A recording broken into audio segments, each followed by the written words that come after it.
Assalamualaikum warahmatullahi wabarakatuh. Hai teman-teman, kembali lagi bersama kami kelompok PPH yang akan membawakan materi baru tentang PPH pasal 4 ayat 2. Alangkah baiknya sebelum masuk ke video, kami akan memperkenalkan diri masing-masing.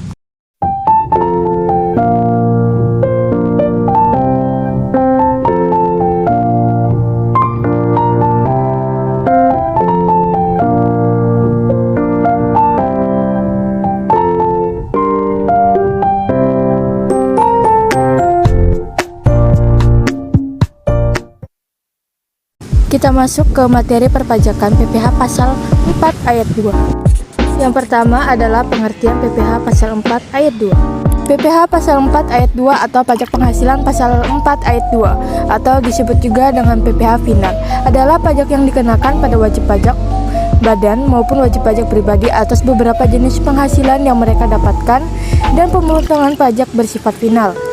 PPH pasal 4 ayat 2 adalah pemotongan atas penghasilan yang dibayar sehubung jasa tertentu dan sumber tertentu seperti jasa konstruksi, sewa tanah, bangunan, penghasilan hak atas tanah atau bangunan, hadiah undian, dan lainnya. Yang kedua adalah dasar hukum. Untuk dasar hukum PPH pasal 4 ayat 2 itu ada 8, yaitu yang pertama adalah Undang-Undang Nomor 7 Tahun 1983 sebagaimana terakhir telah diubah dengan Undang-Undang Nomor 36 Tahun 2008 tentang perubahan keempat atas Undang-Undang Nomor 7 tentang pajak penghasilan. Yang kedua adalah PP Nomor 48 Tahun 1994 sebagaimana telah diubah terakhir dengan PP Nomor 71 Tahun 2008. Yang ketiga adalah PP Nomor 29 Tahun 1996 sebagaimana telah diubah dengan PP Nomor 5 Tahun 2002. Keempat adalah PP Nomor 51 Tahun 2008 sebagaimana telah diubah dengan PP Nomor 40 Tahun 2009. Kelima, Keputusan Menteri Keuangan Nomor 120 KMK 03/2002 tentang perubahan Kemenku Nomor 394 KMK 04/1996 tentang pelaksanaan pembayaran dan pemotongan PPH atas penghasilan dari persewaan tanah dan bangunan. Yang keenam adalah Peraturan Menteri Keuangan Nomor 153 PMK 03/2009 tentang tata cara pemotongan penyetoran, pelaporan, dan penatausahaan pajak penghasilan atas penghasilan dari usaha jasa konstruksi. 7. Peraturan Menteri Keuangan Nomor 261 PMK 03/2016 tentang tata cara penyetoran, pelaporan, dan pengecualian penggunaan pajak penghasilan atas penghasilan dari pengalihan hak atas tanah dan atau bangunan dan perjanjian pengikatan jual beli tanah atas tanah atau bangunan beserta perubahannya. Ke-8. Peraturan Menteri Keuangan Nomor 231 PMK 03/2019 tentang tata cara pendaftaran dan penghapusan nomor pokok wajib pajak, pengukuhan dan pencabutan pengukuhan pengusaha kena pajak, serta pemotongan dan atau pemungutan penyetoran dan pelaporan pajak bagi hasil instansi pemerintah. Objek PPH pasal 4 ayat 2. Objek PPH pasal 4 ayat 2 dikenakan pada penghasilan atau pendapatan tertentu yang diantaranya berupa: yang pertama adalah hadiah seperti menang lotre atau undian. Kedua adalah pendapatan lain yang spesifik seperti diatur dalam peraturan pemerintah. Ketiga, peredaran bruto omset penjualan dari sebuah usaha di bawah 4,8 miliar dalam 1 tahun masa pajak. Keempat, bunga deposito dan jenis-jenis tabungan, bunga dari obligasi dan obligasi negara, dan bunga dari tabungan yang dibayarkan oleh koperasi pada anggotanya. Kelima adalah transaksi saham dan surat berharga lainnya, transaksi derivatif, perdagangan bursa, dan transaksi penjualan saham atau pengalihan ibu kota mitra perusahaan yang diterima oleh perusahaan modal usaha. Keenam adalah transaksi atas pengalihan aset dalam bentuk tanah atau bangunan, usaha jasa konstruksi, real estate, dan sewa atas tanah atau bangunan. Tarif PPH pasal 4 ayat 2. Tarif PPH pasal 4 ayat 2 yang dikenakan kepada wajib pajak badan dan wajib pajak orang pribadi merujuk pada sumber-sumber penghasilan yang diterima. Mengenai hal-hal ini telah diatur dalam peraturan pemerintah. Berikut ini macam-macam objek pajak dan tarifnya masing-masing yang telah diatur pemerintah. Yang pertama, ada tarif PPH pasal 4 ayat 2 sebesar 0 sampai 20%, yaitu tarif ini merupakan bunga dari kewajiban. Penjelasan lebih rinci tercantum dalam PP nomor 16 tahun 2009. Yang kedua, tarif PPh pasal 4 ayat 2 sebesar 0,1%. Tarif pajak sebesar 0,1% ini dikenakan pada transaksi dari penjualan saham atau pengalihan ibu kota mitra perusahaan yang telah diterima oleh modal usaha sebagaimana telah diatur di dalam PP nomor 4 tahun 1995. Ketiga, yaitu tarif PPh pasal 4 ayat 2 sebesar 0,5%. Tarif pajak ini untuk transaksi penjualan saham pendiri yaitu 0,5% dan saham bukan pendiri non-founder sebesar 0,1%. Ketentuan ini tercantum dalam PP nomor 14 tahun 1997 serta turunannya Keputusan Menteri Keuangan nomor 282/KMK nomor 4 1997. SE 15/PJ 42/1997 dan SE 06/PJ 4 1997. 4. Tarif PPh pasal 4 ayat 2 sebesar 2-6%. Tarif pajak ini untuk jasa konstruksi. Penjelasan lebih lanjut bisa ditemukan pada PP nomor 51 tahun 2008 serta turunannya PP nomor 40 tahun 2009. Nomor 5, tarif PPh pasal 4 ayat 2 sebesar 2,5%. Tarif PPh pasal 4 ayat 2 sebesar 2,5% ini untuk transaksi derivatif berjangka panjang yang telah diperdagangkan di bursa sebagaimana telah diatur PP nomor 17 tahun 2009. Nomor 6, tarif PPh pasal 4 ayat 2 sebesar 5%.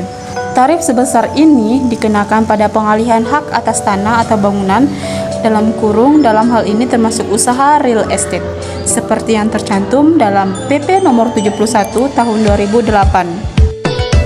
7. Tarif PPh pasal 4 ayat 2 sebesar 10%. Besar tarif PPh pasal 4 ayat 2 ini dikenakan pada bunga simpanan yang dibayarkan koperasi kepada para anggotanya masing-masing sebagaimana telah diatur pada pasal 17 ayat 7 serta turunannya PP nomor 15 tahun 2009. Tarif PPh pasal 4 ayat 2 sebesar 10% ini juga diperuntukkan pada dividen yang diterima wajib pajak orang pribadi di dalam negeri seperti diatur dalam pasal 17 ayat 2C. Tarif pajak 10% ini juga untuk sewa atas tanah atau bangunan.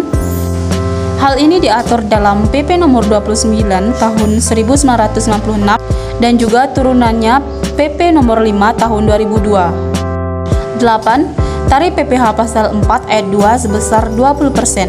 Tarif ini untuk bunga deposito serta jenis-jenis tabungan, sertifikat Bank Indonesia, dan diskon jasa giro sesuai PP nomor 131 tahun 2000 serta turunannya Keputusan Menteri Keuangan nomor 51/KMK 04/2001.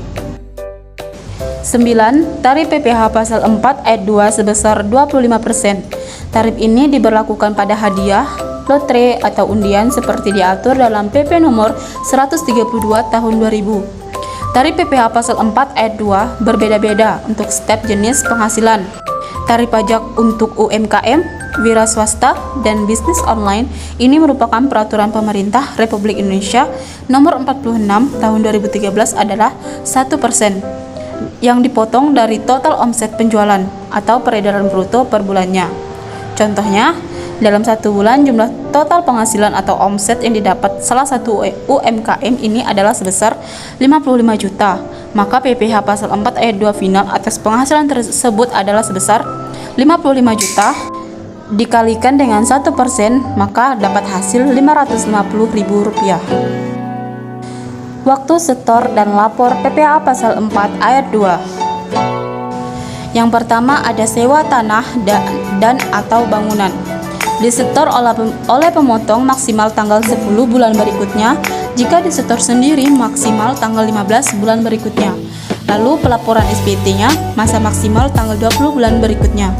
Kedua, ada pengalihan hak atas tanah dan atau bangunan. Disetor sendiri oleh penerima penghasilan sebelum akta ditandatangani oleh pejabat yang berwenang.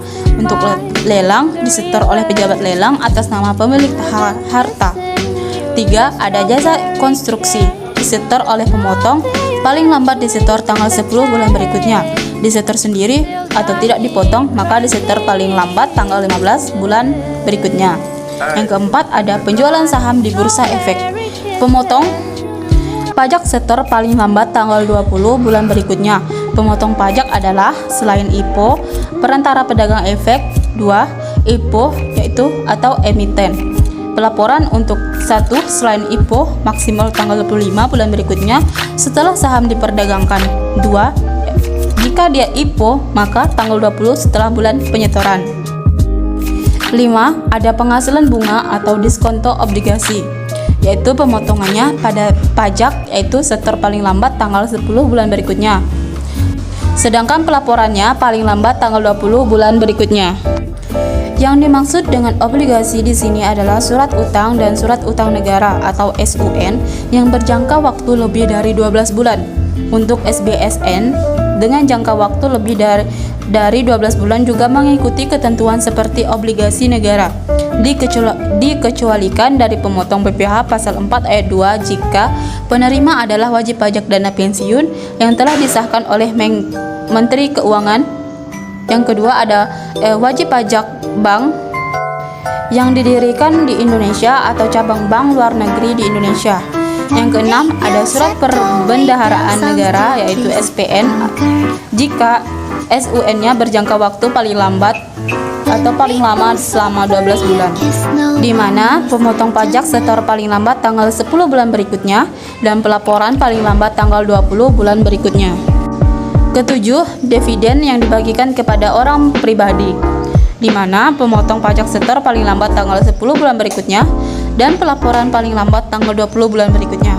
Kedelapan, bunga simpanan koperasi yang dibayarkan kepada anggota koperasi orang pribadi, di mana pemotong pajak setor paling lambat tanggal 10 bulan berikutnya dan pelaporan paling lambat tanggal 20 bulan berikutnya.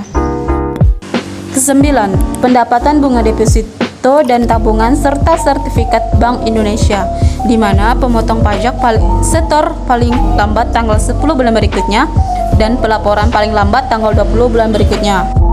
Hadiah undian, di mana pemotong pajak setor paling lambat tanggal 10 bulan berikutnya dan pelaporan paling lambat tanggal 20 bulan berikutnya.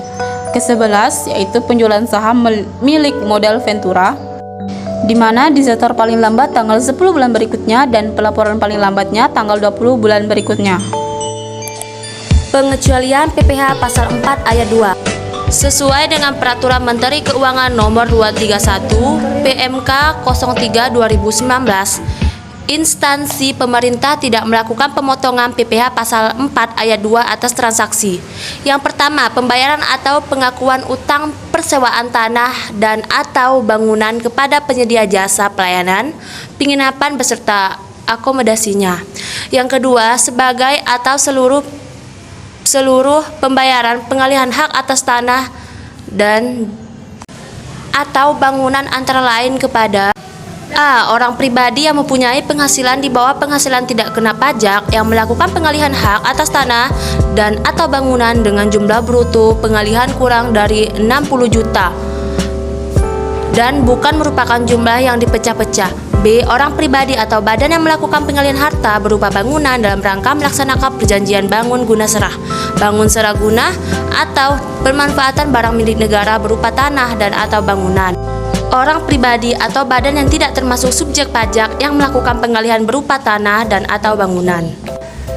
Dikecualikan dari kewajiban pembayaran dan pemungutan PPh dalam pasal 4 ayat 2 adalah 1. Orang pribadi yang mempunyai penghasilan di bawah penghasilan tidak kena pajak PTKP yang melakukan pengalihan hak atas tanah dan atau bangunan dengan jumlah bruto penghasilan kurang dari 60 juta dan bukan merupakan jumlah yang dipecah-pecah. Yang kedua, orang pribadi atau badan yang menerima atau memperoleh penghasilan dari penghasilan hak atas tanah dan atau bangunan kepada pemerintah guna melaksanakan pembangunan untuk kepentingan umum yang memerlukan persyaratan khusus. Yang ketiga, orang pribadi yang melakukan pengalihan tanah dan atau bangunan dengan cara hibah kepada keluarga saudara dalam garis keturunan lurus 1 derajat. Lalu badan keagamaan, badan pendidikan, badan sosial termasuk yayasan, koperasi atau orang pribadi yang menjalankan usaha mikro atau kecil, yang mana ketentuan diatur lebih lanjut dengan PMK sepanjang hibah tersebut tidak ada hubungan dengan usaha, pekerjaan, kepemilikan, atau pengusaha antara pihak-pihak yang bersangkutan. Yang keempat, hubungan dengan usaha pekerja, kepemilikan, atau pengusaha antara pihak-pihak yang bersangkutan. Yang kelima, badan yang melakukan pengalihan tanah dan atau bangunan dengan cara hibah kepada badan keagamaan, lalu badan pendidikan, badan sosial termasuk yayasan, koperasi, atau orang pribadi yang menjalankan usaha mikro dan kecil, di mana ketentuan diatur lebih lanjut dengan PMK sepanjang hibah tersebut tidak ada. Yang ketujuh, pengalihan hak atas tanah dan atau bangunan karena warisan. Yang ketujuh, termasuk yang dikecualikan dari kewajiban pembayaran dan pemungutan PPh dalam pasal 4 ayat 2 ini adalah pengalihan hak atas tanah dan atau bangunan yang dilakukan oleh orang pribadi atau badan yang tidak termasuk subjek pajak. Dilanjutkan dengan contoh perhitungan PPh pasal 4 ayat 2. Cara menghitung PPh ini pada undian hadiah. Bila kamu mendapatkan hadiah dari brand X senilai 20 juta, atas hadiah tersebut kamu harus membayar pajak sebesar 25%. Berapakah pungutan PPh? Jadi penyelesaiannya adalah pajak PPh pasal 4 ayat 2 yaitu 25%. 25% itu didapat dari soal dan kemudian dikali nilai hadiah. Nilai hadiah itu sebesar 20 juta didapat dari contoh soal. Dan hasilnya adalah 5 juta yaitu 25% dikali 20 juta. Maka pajak PPh yang harus kamu bayarkan senilai 5 juta rupiah dan uang tunai yang dapat kamu miliki dari hadiah tersebut senilai 15 juta rupiah. Lanjut ke contoh soal kedua, yaitu cara menghitung PPh ini pada tabungan. Jika saat ini kamu memiliki tabungan di bank dengan saldo rata-rata bulan Januari 2019 adalah 450 juta. Bunga yang diberikan oleh bank yakni 9% per tahun. Bunga yang kamu terima pada bulan Januari 2019 adalah 3.375.000. Berapa pungutan PPh? Penyelesaiannya adalah pajak PPh pasal 4 ayat 2 yaitu 20% dikali bunga bulan Januari 2019. 20% dikali 3.375.000 hasilnya 675.000. Kemudian pajak PPh pasal 4 ayat 2 itu kamu kalikan sebanyak jumlah bulan dalam 1 tahun untuk mendapatkan pajak tabungan per tahun. Pajak tabungan per tahun yaitu PPh pasal 4 ayat 2 dikali 12 bulan hasilnya 675.000 dikali 12 bulan. Hasilnya 8.100.000. Maka pajak tabungan per tahun yang harus kamu bayar adalah sebesar 8.100.000.